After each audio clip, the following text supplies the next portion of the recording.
What was the inspiration for the entire new show era? I guess just a lot of thinking time, a lot of time to sit around and think about my outlooks on the world and my life and the things within it. Yeah, and then I guess creative wise, that kind of 50s, 60s vibe is something I've always been into. Big fan of like Wes Anderson and stuff like that. Also, so I think that was a big part of it. You said you listen to a lot of 80s and 90s music while working on the show. Is there a particular artist that you listen to more frequently than others? God, that's a good question.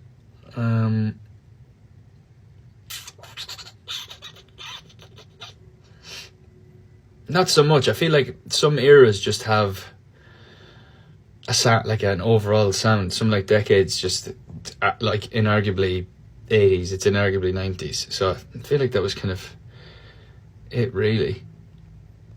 What song on the album means the most to you? I think The Show. I think The Show is an important song. I wouldn't have an album if it wasn't for writing that song on day one. So I feel like The Show has stood the test of time in the album process, and I hope everyone loves it as much as I do. What was the hardest / easiest song to write? I think the easiest was You Could Start a Cult. It took about 40 minutes. I knew exactly what I wanted to say. Just had to pull the chords together.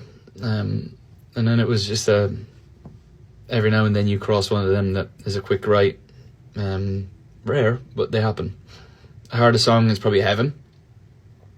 Heaven was, it wasn't easy. We had the melody for a little bit. We had the music going around on a loop forever and never knew that they fit together. So it took me a couple of days to get my head around that. What song from the show are you most excited to sing live? Wow. I think Never Grow Up, On a Night Like Tonight. Oh, it's too many. If you describe your upcoming album using emojis, which one would you use? Love, heart, crying emoji, fire emoji, eggplant emoji. I'm only messing.